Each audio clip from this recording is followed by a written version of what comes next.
Pessoal, para o exercício 12, nós temos que uma força horizontal de magnitude F0 causa uma aceleração de magnitude 3 metros por segundo ao quadrado, quando atuando sobre um objeto de massa m que desliza sobre uma superfície sem atrito.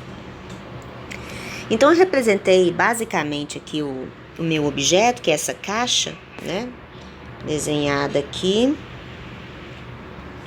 E o exercício, para facilitar o nosso entendimento, é bom que a gente coloque agora o eixo X aqui na horizontal, o eixo Y na vertical, mas lembrando que X e Y é como se fossem o plano do chão, por onde a caixa vai deslizar.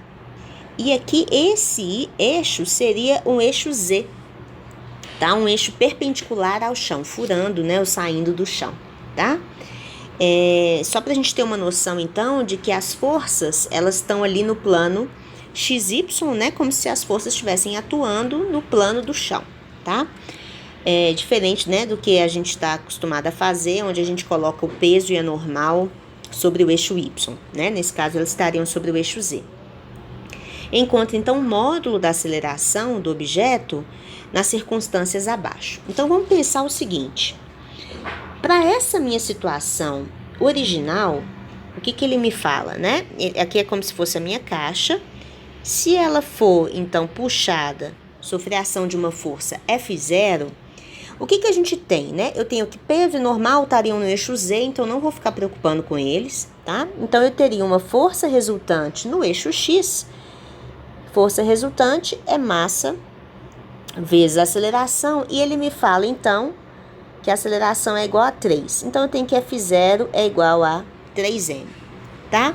Então, nessa minha situação aqui, a minha aceleração é igual a 3 metros por segundo ao quadrado. Vamos pensar agora na situação de B. Na situação de B, o que eu vou fazer? Eu tô olhando para o plano do chão, tá? Então, o plano do chão, imagina que esse aqui, ó, é o meu eixo Y e esse aqui é o meu eixo X, só que eu tô rodando ele, tá? Então, esse é meu eixo Y, esse aqui é meu eixo X, ou seja, né, a tela de vocês é o chão. E agora, como é que estão atuando as forças? Ó, aqui estaria a minha caixa, e as forças que ele mostra são essas aqui, ó. F0 atuando lá no eixo Y, e uma força perpendicular também de módulo F0 atuando no eixo X. Pessoal, a gente pode trabalhar, como eu estou precisando saber o módulo da aceleração, a gente pode trabalhar com os vetores, então, aceleração, ó. Notem o seguinte, notem que essa minha força F0 vai produzir em X uma aceleração de 3 metros por segundo ao quadrado. E vai produzir em Y uma aceleração também de 3 metros por segundo ao quadrado. Então, virou agora um diagrama para acelerações, tá? Não é um diagrama de corpo livre, mas é só um diagrama vetorial para aceleração. Então, como é que eu acho o módulo da aceleração nesse caso? Simplesmente fazer a raiz quadrada da soma dos quadrados das componentes, né? Essa que seria a minha aceleração resultante, né? Eu posso resolver por teorema de Pitágoras, por exemplo. Né? Então, eu tenho que o módulo da minha aceleração resultante vai ser a raiz quadrada da soma dos quadrados das componentes. Então, essa minha aceleração aqui, ela vai ter um módulo de raiz de 18 metros por segundo ao quadrado, que é a situação da minha letra A. Ok? Quando eu vou fazer a minha letra C, é a mesma coisa, ó. Lembrando que aqui, ó, é o meu eixo Y que eu defini, tá? Aqui estaria o meu eixo X, né, na horizontal. Então, eu vou fazer essa situação rodada, eixo Y, eixo X. Aqui estaria a minha caixa. E agora, vamos pensar onde estão sendo aplicadas as forças. Olha, tem uma força 2F0, o desenho tá fora de escala, tá? Tem uma força 2F0 que atua em Y.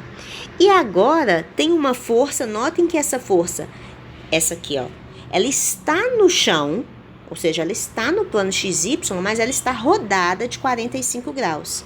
Então, é essa forcinha aqui, ó, uma força que tem módulo F0, dela é menorzinha, e faz um ângulo de 45 graus com essa força do eixo Y. Então, notem o seguinte, pessoal, que transformando o meu diagrama de corpo livre agora num diagrama de acelerações, como é que eu teria aqui para esse segundo caso? Se eu fosse representar vetorialmente as minhas acelerações, eu teria então, olha, se eu tenho uma força aqui de 2F0 para cima, então eu vou dobrar a minha aceleração, né? Já que a caixa é a mesma. Então, eu tenho uma aceleração de 6 metros por segundo ao quadrado aqui no eixo Y.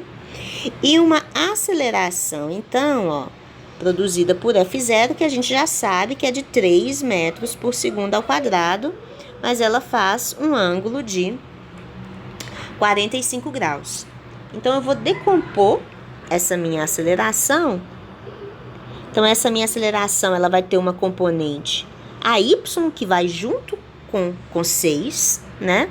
E ela tem uma componente AX para cá. O que eu tenho? Que o meu AY vale 3 vezes cosseno de 45, que é raiz de 2 sobre 2. E o meu AX, né? Seria 3 vezes seno de 45, mas é exatamente igual, que é 3 raiz de 2 sobre 2. Isso aqui vale 2,1, tá? Metros por segundo ao quadrado. Então, basicamente, o que nós temos em termos vetoriais é o seguinte, ó. Aqui está a minha caixa. No eixo Y, então, eu tenho uma aceleração de 8,1 metros por segundo ao quadrado, uma aceleração resultante. E em X, né, no sentido aqui contrário ao meu X positivo, eu tenho uma componente de 2,1 metros por segundo ao quadrado. Então, novamente, quem que ele está pedindo? A minha aceleração resultante. E eu posso fazer novamente por teorema de Pitágoras, né? Então, a gente tem que o módulo dessa aceleração resultante vai ser a raiz quadrada da soma dos quadrados das componentes. Então, o módulo dessa aceleração desse segundo caso vai ser, vou fazer aqui rapidinho, 2,1 ao quadrado mais 8,1 ao quadrado. Estou errando alguma conta aqui, pessoal. Enfim, só vocês resolverem essa conta que eu tô sem calculadora, tá? Tô fazendo no celular.